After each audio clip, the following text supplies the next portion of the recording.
The building was built in 1861. The contractor rushed to get the building done before the start of the Civil War, because Texas was getting ready to secede from the Union, and so they were trying to get the payment before Texas seceded from the Union. So they rushed, got paid on the job, and then a couple weeks later, Texas seceded from the Union. So you'll see kind of go along. A lot of different people on the second floor. Sam Houston was the one who got funding for this. So at the time, back in the 1850s, he was the U.S. Senator from Texas in Washington, D.C. So he wrote the bill, passed it to get funding for it. Abraham Lincoln signed it, and then it was constructed. So several different plaques on the outside. I'll talk about the Juneteenth history kind of as we go along. I took a cannonball through the side of the courtroom during the Civil War, and there's about 2,000 troops hiding behind the building over here because they were firing from, where's the picture? That's Harriet Lane. That was a Union ship that was over here in the Harper at the time, and it was firing cannonballs at the building, and all the Confederate soldiers were hiding behind the building over here. And so it's got a really cool history with the Civil War, the Juneteenth, the first federal courthouse in Texas.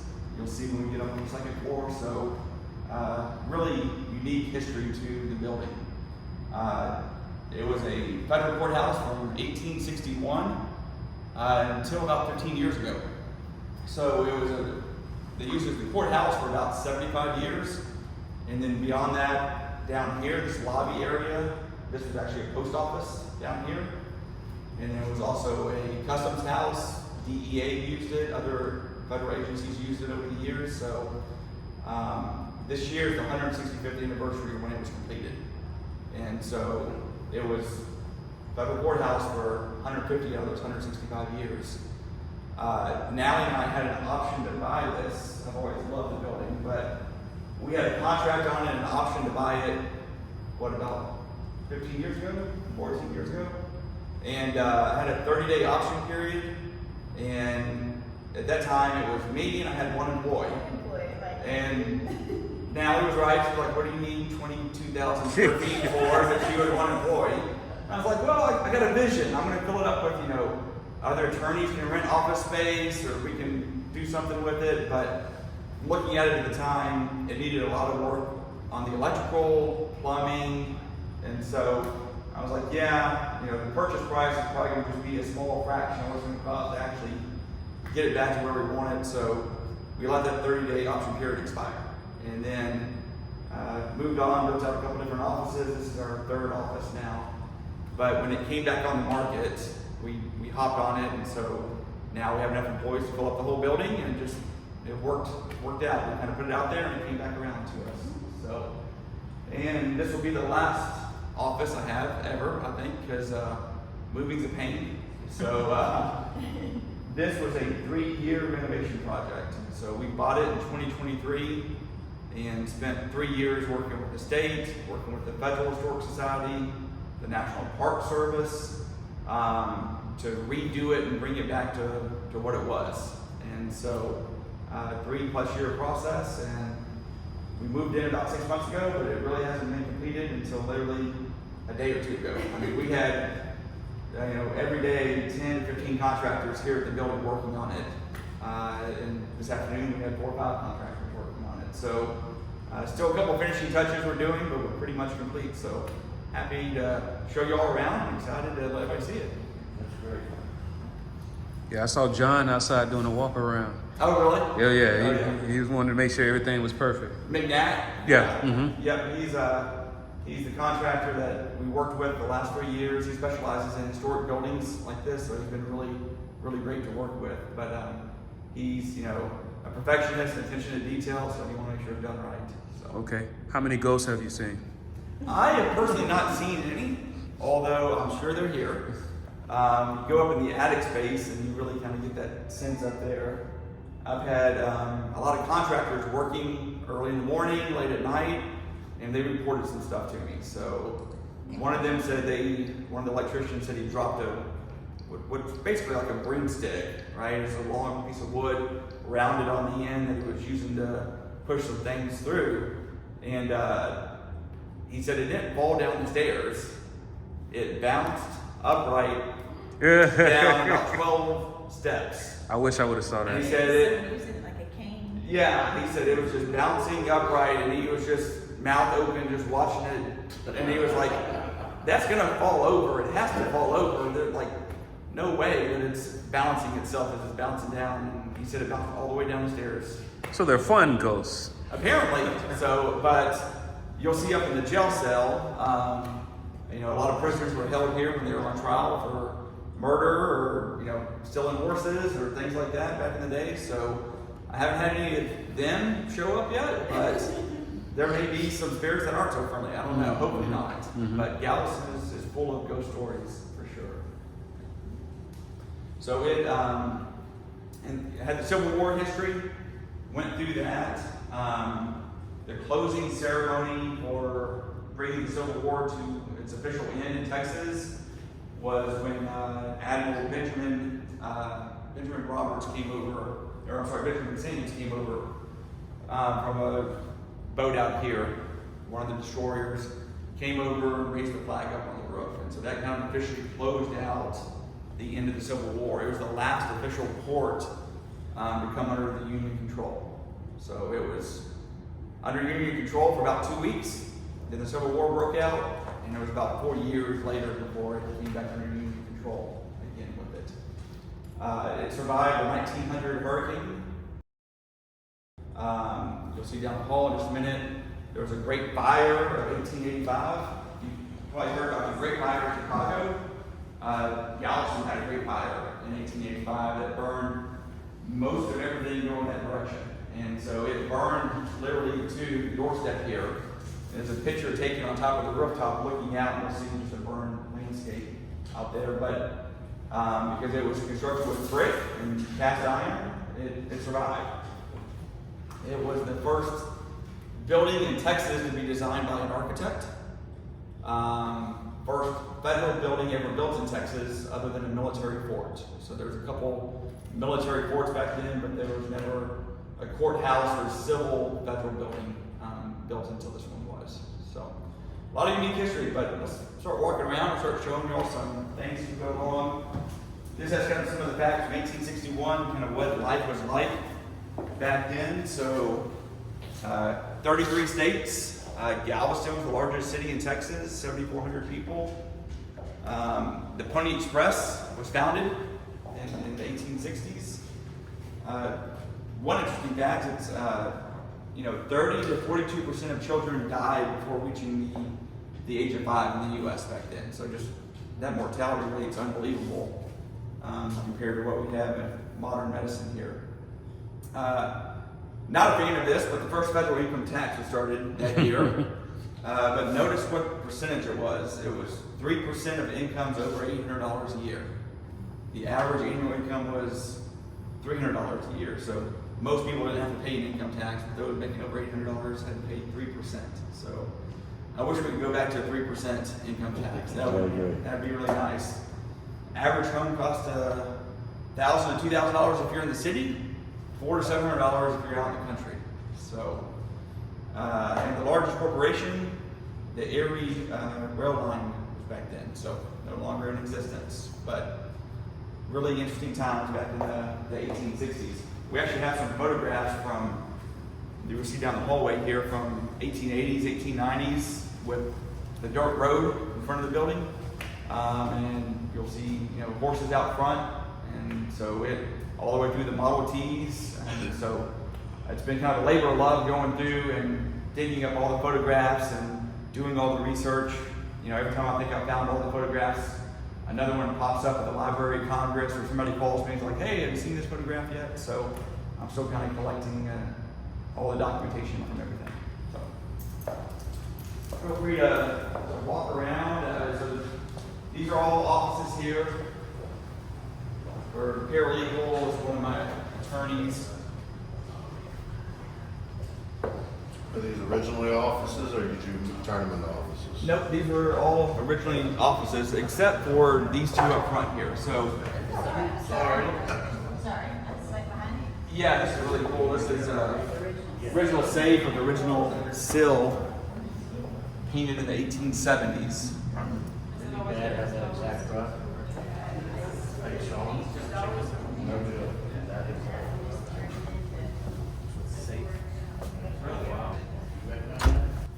Man, you supposed to put the undisputed amounts in that safe, man. Yeah, so this was the safe for the customs house and then the post office. And so with the customs service back then, shipping, when ships would come in, they would have cotton or they would have, food or goods they were bringing over.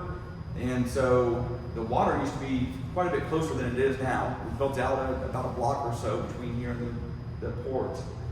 But they would have to unload cotton or whatever they were bringing in or shipping out, have to come here to the customs house, weigh it to see, what it weighed per square inch, and then have to pay a tax based upon that. So this was the vault from back then. So. You can fill it back up? Huh? Yeah.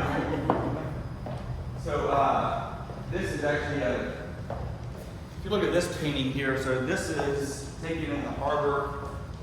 This was Christmas morning. And so you'll see the small little boat coming over to the Harriet Lane there. The sailors on board are holding up turkeys. So that was going to be Christmas dinner coming over. They were going to have a nice turkey dinner for Christmas. So that was nice, calm, peaceful. And then on January 1st, New Year's Day, about 2 a.m. in the morning, the war broke out in Galveston. And so that's a picture of the docks over here when the Confederacy and the Union clashed.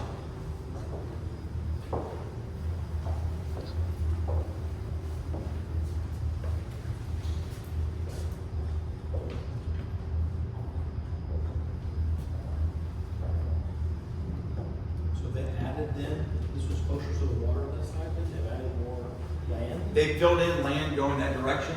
Yeah, so where the Strand is now, the back of those buildings on the Strand used to back literally on the water. The ships would pull up, they would offload straight into the back of the building on Strand Street. So if you're on Strand Street, that's where the water line was back then.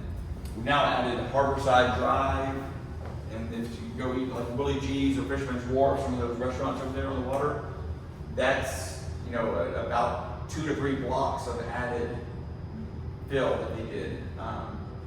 In the 1900 hurricane, they didn't have a seawall here in Galveston. And so after the 1900 hurricane, they built the seawall and they backfilled the island. So they raised everything up. And so they pumped in and raised it, some areas 12, 15 feet. And then it sloped back towards the water. So part of that major dredging operation, when they were bringing in all that fill, they added on and expanded out the water line over here.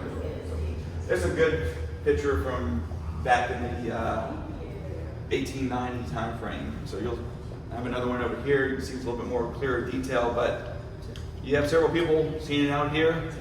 They're all dressed in their suits with their vest on, and you have the dirt road out here in front. Hey, how's it going, man? How's it going? Good to see you. Good to see you. So we're just kind of walking around here, but if you have any questions as we go through or want to stop and look at anything, just let me know.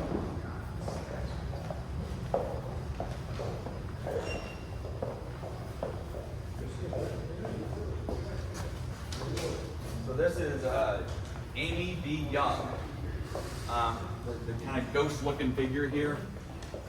He was the architect of the building. He designed it, designed a number of federal buildings. He was actually an architect for the Treasury Department back then. So a lot of the famous customs houses, courthouses from that era were designed and built by him. This was actually the last federal building he ever built. So. Was this portrait in here already? I mean, behind No, this room, did you- so all the portraits as we go through, I've had painted, so they're all original oil paintings, and so, You commissioned them. yep, That's commissioned pretty them. cool. So we're able to find photographs, different things, and then I'd send it to an artist, and they would paint it and send it back. He doesn't. You'll see upstairs, pretty much all the paintings have plaques that describe the history and their tie-in to the building. I've ordered a plaque for him. It hadn't come in yet, but it'll be a little plaque telling who he is and his dedication to the building. So. That's cool. Oh, the spirits are coming alive, yeah. Because they're recognizing some of these faces again. They're like, hey, it's been a long time. So,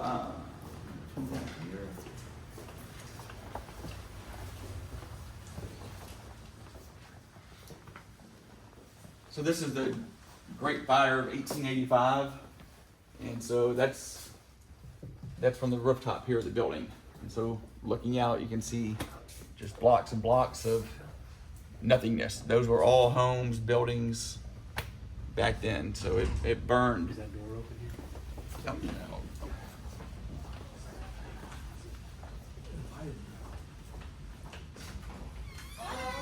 Hey. How you doing?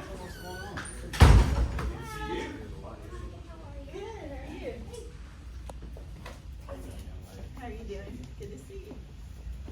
Hello, hello. Hi, young man. What's going on, brother? You good? Haven't seen you since last year. Yes, sir. The Treasury Department. What's going on? How you doing? What's up, Mr. McLaughlin? You look younger than you did when you were So the Treasury Department commissioned coins for the original 10 custom houses in the United States. So it's Galveston Custom House here with the building. Wow, that's pretty cool. Then you got some Model Ts here out in front of the building. It originally had the flag on the rooftop, which was something I wanted to get done. So we just got that put up there about 3 days ago. What, the actual pole? Yep, got a pole put up there and a flag Okay, up there now. got it. So there's a flag mounted on the ground. We'll be taking that down now that we've got the rooftop flag up there. So. Yeah, they wrote a song about the fire there. So. This is kind of an interesting picture. 1914. See the guys dressed in their hats and their suits. It was a dirt street, so to cut down on all the dust, they would drive through with the water sprinkler truck and wet down the dirt roads. Still do that in Iraq. Yeah. But that's how we do it. Yep. So 1914, that was the first sprinkler truck in Galveston. So that was kind of when it first got started here in Galveston, where they were wetting it down on a daily basis. How are you?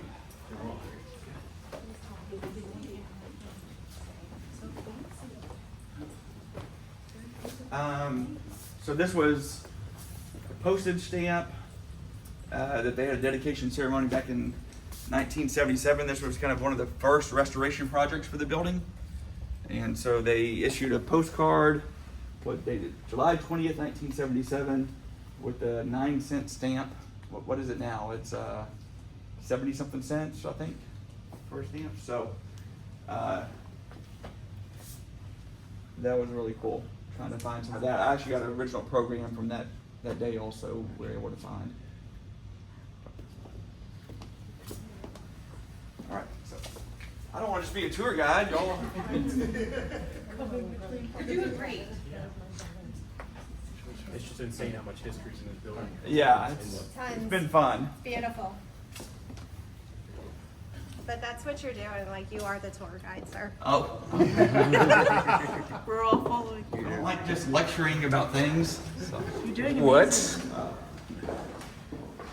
This is break room back here. Restrooms here, and you'll see in a minute there's a kind of a back staircase, secret staircase there.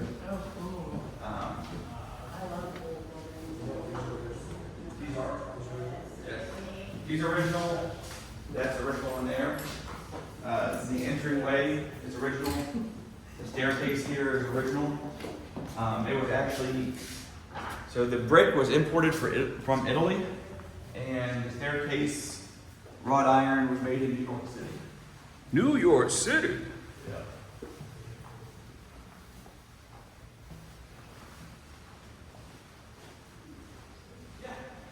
Go upstairs here. Yeah, there's an elevator if I need to use it. Your office. Huh? Let me go get this over. I looked down and I was like, yeah, we got a neighbor.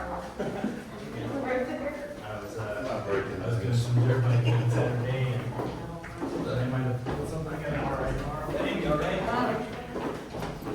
The stairs are original. They came Hey, that was gonna steal the video, huh?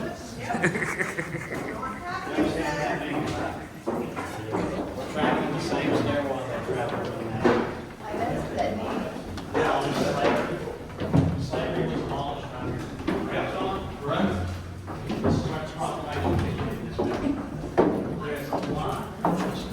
Good job.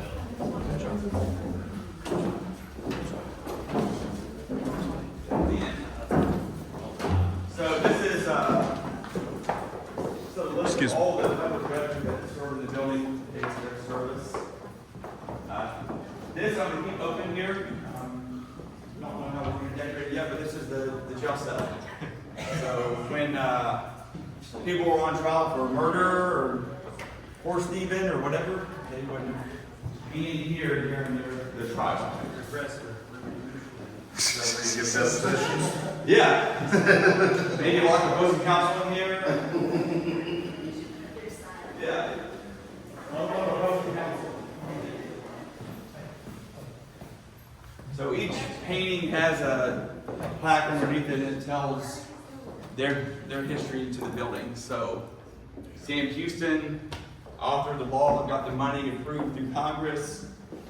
Abraham Lincoln signed it. Teddy Roosevelt down here on the end. He was president in early 1900s when the Great Storm happened, and there was a lot of damage here to the building, and so there was a big debate about whether to tear the building down. At that point, it would have been close to 40 years old, and he said, "No, it's too beautiful of a building. We need to save that." And so, if it wasn't for him, the building would have been torn down 1901, 1902, but he got the money to rehabilitate it. Nice manicure. My office in here.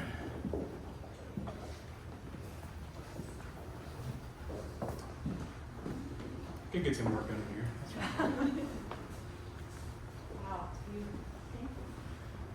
It kind of focuses the mind, you know, it's kind of, it makes you kind of have that sense of like, you know, I got this. yeah, we gotta get something done here, right? Staring out at, you know, Abraham Lincoln, Sam Houston over there, and I'm just like, okay, well, I gotta up my to-do list here a little bit, so. That's an original invitation to the inaugural ball for Abraham Lincoln, right there. And then all the different postcards that were issued back in 1977.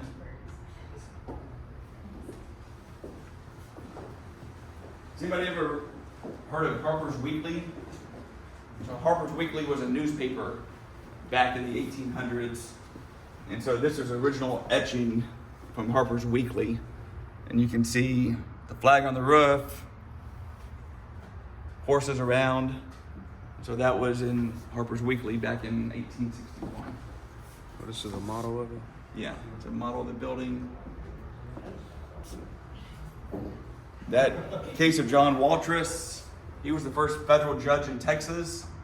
And so the first judge that served here in the building. And that book talks about him and all the different interesting cases he had with everything.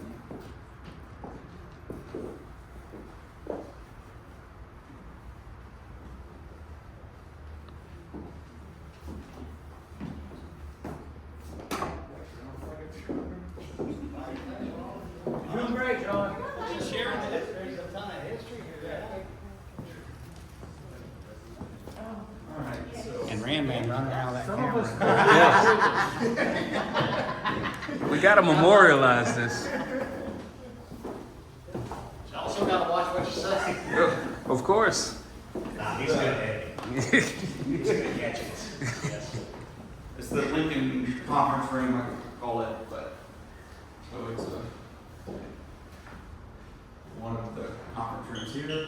So this is a reproduction of the original china that Abraham Lincoln had in the White House. So the original china is still at the White House, but that's the exact design of. When was the building built originally? It was started in 1857 and finished in 1861. What type of damage did it sustain from the Great Hurricane? Yeah, significant damage. A lot of damage from it. There's a painting outside of Theodore Roosevelt in the hallway. So he was president like in 1901, 1902. And so the roof got ripped off and had a lot of damage to it. The building was almost 40 years old at that point. And so there's a big debate about whether just to tear it down. And he had actually seen the building on some travels here to Galveston. He may have been in the building, I don't know, but he did make some trips to Galveston.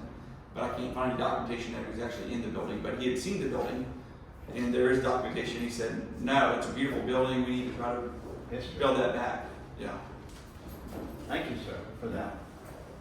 You've done an excellent job. That's Harper's Weekly. I was telling you about some of the newspaper articles. This one's from 1863. So this is an original newspaper from 1863. So some of the paintings downstairs that I had commissioned were based upon those drawings back in the 1863 paper. Do you know how many buildings approximately made it through that hurricane? Not very many. Yeah, that's what Very, I very think there was few. like a handful. Yeah, A very, countable very number of structures that actually. Yeah. And then there's a great fire at Galveston too that burned pretty much most of the stuff on the Strand in 1885, all the way to the edge of this building, but it was brick and cast iron and it didn't burn. At that point, it had a slate tile roof also, which protected it from the fire. So, I think you've done a fabulous job, brother. thank you.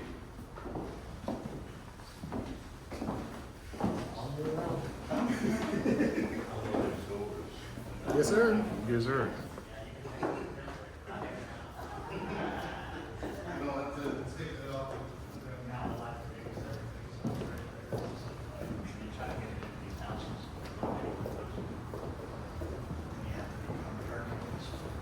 Any journals or magazines or periodicals been made aware of the new restoration? Yes. So there's the Texas Bar is doing it. The Texas Bar Journal is doing a write-up on it, and so yeah, there's historic commissions. We have a lot of different articles coming out about the restoration. Ah, that's So, cool.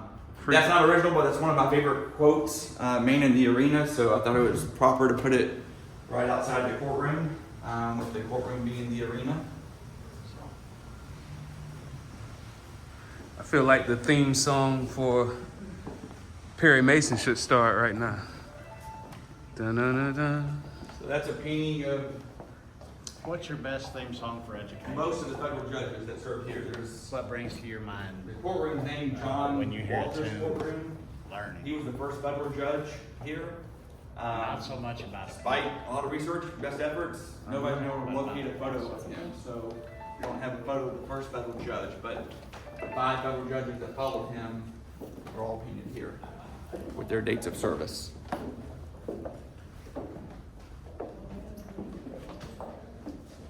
So we still got a little bit more work to do. And Godfrey Trust is going up on the top right there. That will be installed next week sometime.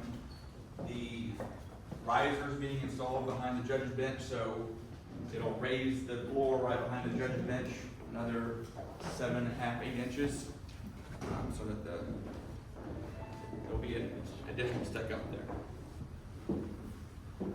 So this is not the original cannonball, obviously, but this is a original Civil War cannonball, same size, diameter, and everything of the one that came through right here.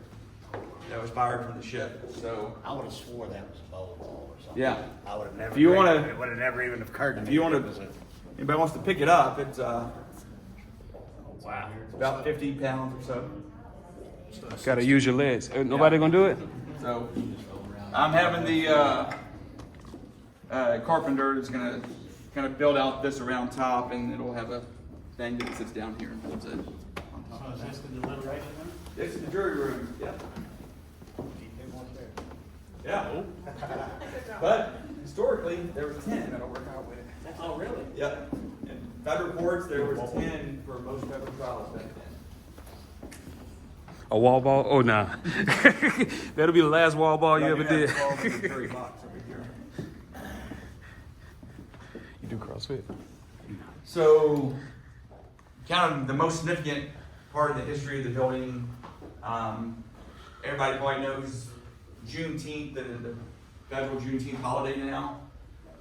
So that started here in Galveston, actually started here in this building. So that's a painting of General Gordon Granger. And on June 19th, 1865, so let me back up. President Lincoln had issued the Emancipation Proclamation. It hadn't been carried out because you had to have military might to carry it out. So it wasn't really in full force and effect until General Granger came to Galveston with 2,000 Union soldiers. President Lincoln had already been assassinated at that point, just a couple months before. But General Granger arrived on June 19th, 1865, and read the Emancipation Proclamation, which there's a copy on the front door, downstairs outside the front door, and read General Order Number 3, which that's a copy of General Order Number 3 right there. The original copy is in the National Archives, but it's actually making a tour around with the 250th anniversary. It's traveling around with the Declaration of Independence and some of the other constitutional documents. So, June 19th, 1865, General Granger arrived with 2,000 Union soldiers and came here to this building and posted the Emancipation Proclamation, General Order Number 3, and read it aloud from the balcony out here.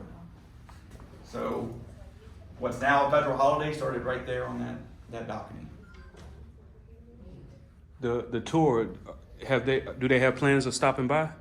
Yeah. Okay. Yeah, there's a lot of Juneteenth celebration things coming up, and so we'll be part of those festivities kind of on an annual basis going. Oh, that's great.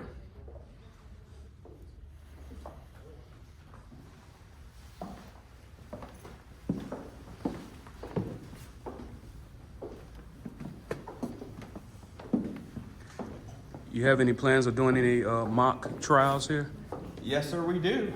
So It just so happens. just so happens that's exactly what we're planning on doing. That used to be the judges' chambers over there, which is now a break room. But there's a back staircase there that goes down. There's kind of a hidden staircase on the back side. So that's where the judge would come and go from, and then he could come out and go on the bench without coming up the main staircase and passing the audience. So, Dealing with the heathens. yeah. So, yep. Our plan, a lot of things are changing with the boot camp. Additional classes are being added, Xactimate classes, mock-ups of structures that are being done. And so this kind of plays into all of that. We're going to start having some deposition. We've always done with part of the boot camp, the last day, kind of a mock depo that I kind of just impromptu do for a little bit. But we plan on doing a full class now, doing deposition prep, doing trial prep, and then also using it for, I really built it to use for the community and to use for trying to advocate to protect the insured. So conferences, things like that, we're gonna have here different training classes. That's why we built it, and that's why we spent 3 years getting it to this point, is to try to get all that Picture done. a regular courtroom where you would have your judge, Shawnee. You have prosecution or a plaintiff, defendant, and you have the ability for the first time ever to see where your claim goes when it's over with. As public adjusters, we don't ever get to see this part of it. It goes to litigation. Our part is done. We never get to go in and speak with them. We never get to go in and talk about what happened, which means that your claim file has to do all the speaking, which means that we're not privy to this part of it. I think you yourself wanted to record one, is that correct? Absolutely. Yeah, and you weren't able to do that, right?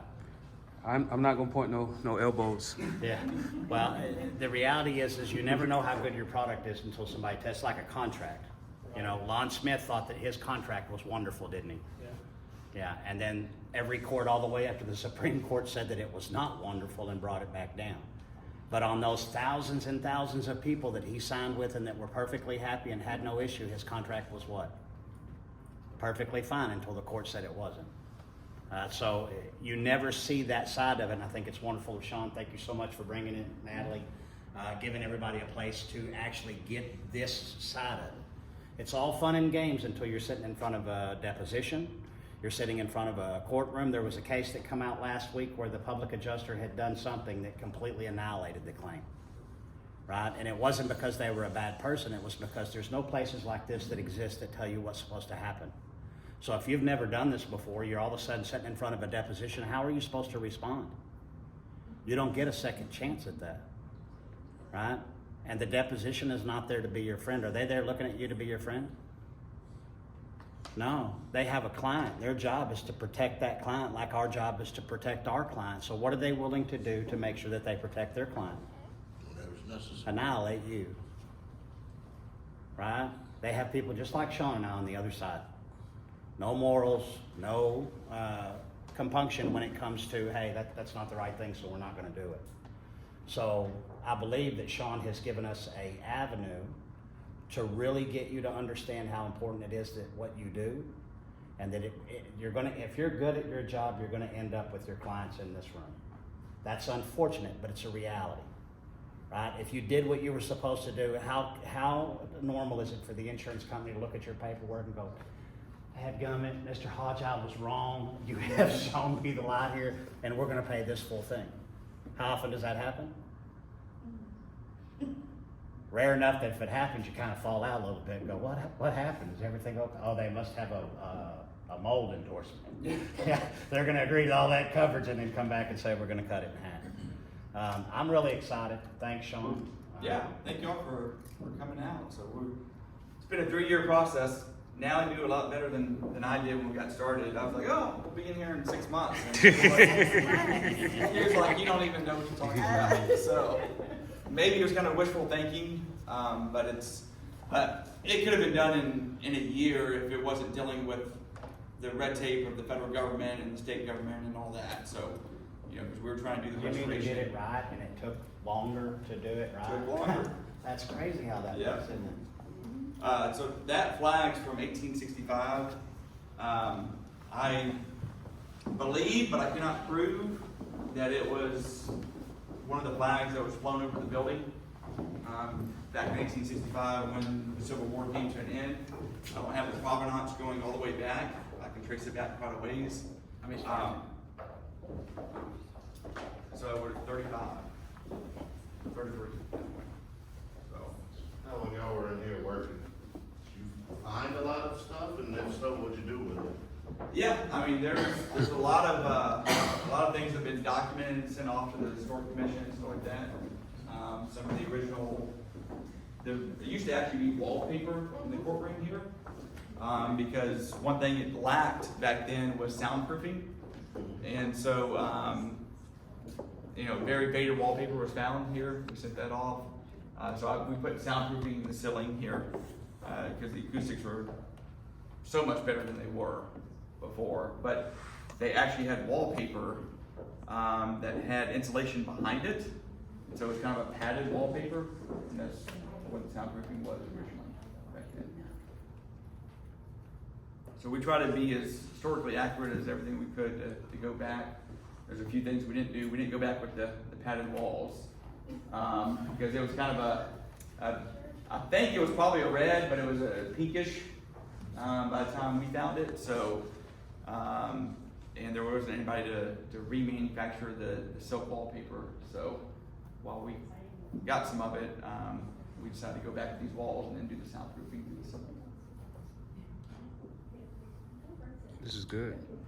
This is fantastic. Thank you. This is Thank you. fantastic. Thank you. We appreciate the hard work, and we appreciate how much energy went into putting this together, Yeah. and, Well, and doing this for the community.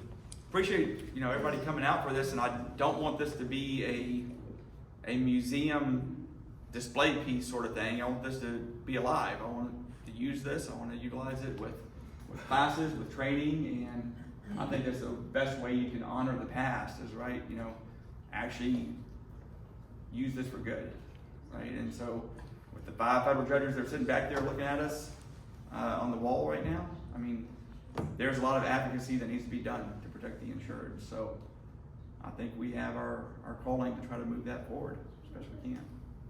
I agree. So if somebody wanted to learn here, train here, how would they get in touch? Yeah, through Public Adjuster BootCamp. So we'll be setting out some additional classes, and we'll fold that schedule into the boot camp to the Xactimate, and so we'll get a schedule going on that and get some dates out there. But looking forward to doing it. What we're looking at is full-time education. Year round, every single week, something going on that we're putting out. What education exists right now? Not a lot. If you understand, for an insurance company, I don't care which one it is, to send their people to actual true training, what will be the result of that? They pay more money. At the end of the day, they're going to pay more money. Is it a good business ideal for the owner of a business to routinely go out and get his people to learn how to better pay a claim? I guess It's not. It's anti-business. It's anti-business as you can get. You mean you want me to teach my own guy to go out there and write a better estimate? You want me to teach him how to read the policy and explain to him that mold could never be a covered cause of loss? You want me to teach him those things? What will be the result of me teaching him them? More money. He will spend more of my money. It's just flat out what's going to happen. So where's the education been from 100+ years ago to today? At an absolute standstill. We may have even regressed. While the rest of the world and AI has jump-started everything else, the education in the industry has stayed stagnant. We have got with the times as far as electronic. We have nice computers and laptops and things of that nature. We have Xactimate. But did we do anything that brought anything different from what they were doing 100 years ago, save digitalizing? Yeah, we need to get on the ball. All of us, everybody in this room, we're open for suggestions. If you have an idea, let's talk about it. Let's try to figure out a way to make it work if it's workable. If it's not, Shaun and I have done a bunch of shit. We business-wise, all the way around the deal. If it's not a good thing or we don't understand it, we'll tell you, hey, give us some more information, and we'll try to figure it out. But also, the beautiful thing about Shaun, his ethics are unparalleled. He's never going to get us into something that is bad, could look bad, be bad. With that type of backstop, where you run something by him and he gives you an honest opinion of what it is, where's the barriers at? We put them on. The only barriers that we have are the ones that we ourselves are putting on. It's time to take them off. Time to get with the program. And I hope as part of the training, it kind of catches on within the industry.